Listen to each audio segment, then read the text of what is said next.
Hello everyone, I'm Santiago and today I'm gonna be testing Prey on the Steam Deck. So this is one of my favorite games the year it came out. It's Steam Deck verified, which is awesome to see.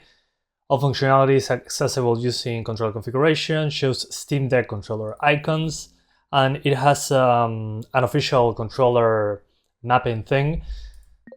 So the first thing I would recommend is that you disable gyro. I mean, you can map it to the aim and all that, but it's a little bit too aggressive, at least in my opinion, and the back buttons are mapped to flashlight, reloading, crouching, and using the scope. So that's a great thing, but if you want to disable gyro, you can do it from there. What settings am I using? 800p, no VSync because it's already done by the system. Object detail on high, medium shadows, basically high settings with shadows on medium, half resolution SSAO and half resolution reflections, FOV 85 degrees, but it goes all the way up to 120. There's also dynamic resolution, but it's a little bit too aggressive in my opinion. And those are the settings. We're targeting 60, unlock frame rates first, and then we do locks to 60 FPS. Alright, so welcome to Prey. This was an unexpected game, at least for me when it came out. I wasn't expecting to like it so much. Also, I do love this effect of the glass. That is like a screen. That usually drops the frame rate, unfortunately, but very minor in my opinion. That's why I'm breaking glass all the time in this game, just to affect performance. And surprisingly enough, it's a CryEngine title. We only lowered the shadows to medium for a few extra frames, but I mean, the game looks very good. And it runs very well considering it's a CryEngine game, at least in my opinion. But apart from recommending it, I would say for the Steam Deck LCD, lock it to 60 FPS. As you can see, we're very close to that number basically.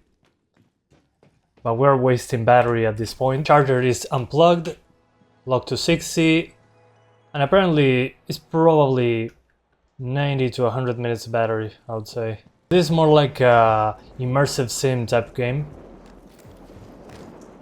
So if you play Deus Ex or something like that, you probably already know what this is like. You also have those creative things to do with the glue gun.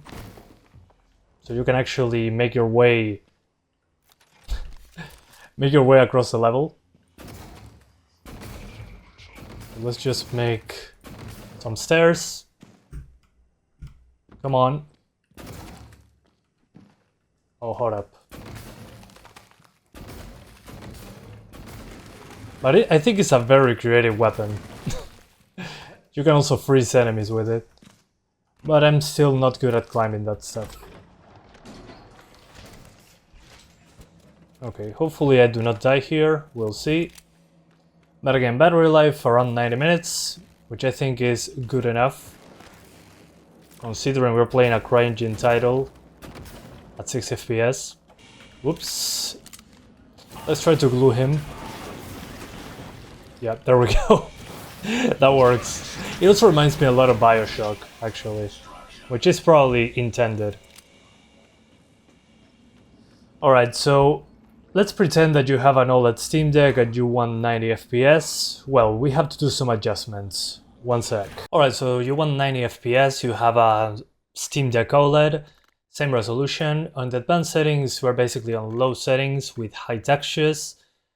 And you'll need adaptive resolution for this one to be 90 FPS consistently. As you can see, if you put everything on low, we kinda get close to it. Probably a little bit better on the OLED version. But if you want it to be consistently into the 90s, you probably want adaptive resolution. In this game, it's a little bit aggressive, that's why I didn't use it in the 60 FPS configuration. But as you can see there, 90 FPS target, dynamic resolution, and the game looks much blurrier. We're hitting that 90 FPS thing more consistently, although it's not perfect. As you can see, there are some stutters. I'm thinking that's because of the dynamic resolution being engaged very quickly. So I mean, I look somewhere, I get less than 90, then it goes back up.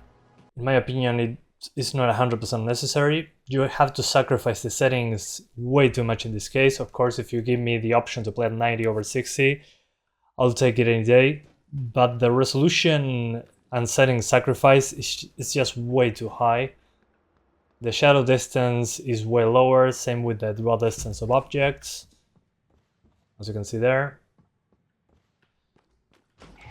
So you can do it if you want to, but it's not 100% perfect. I think 60 FPS in this game is where it's at, and it looks pretty good.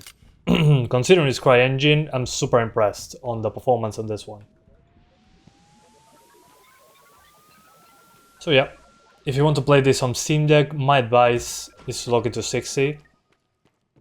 But I understand if you want 90 FPS, maybe you don't care about the lower resolution with the smaller screen. Welcome back, we are now playing at 6 FPS once more.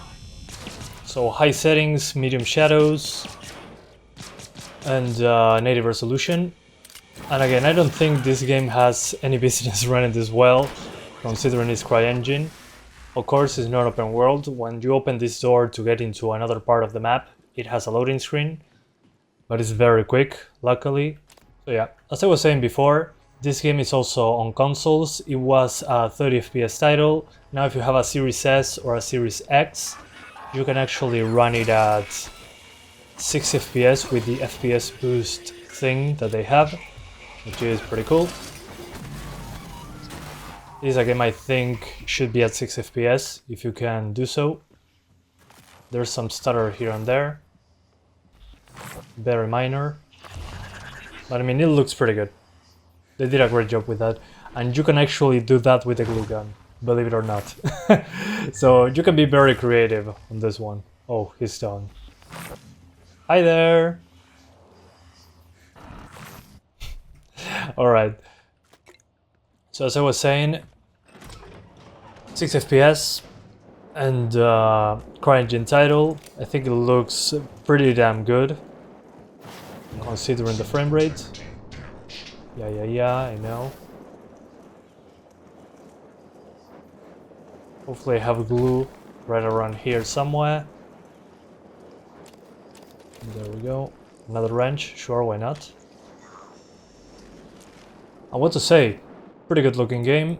Runs at 60 frames on Steam Deck. You can even run it at 90 if you wanted to, but you sacrifice the visuals a little bit too much, at least in my opinion. So yeah, if you have this game, or if you don't have it, please go and play it. It's amazing, especially if you like immersive sims like Deus Ex and stuff like that. It's pretty good. It's made by Arcane.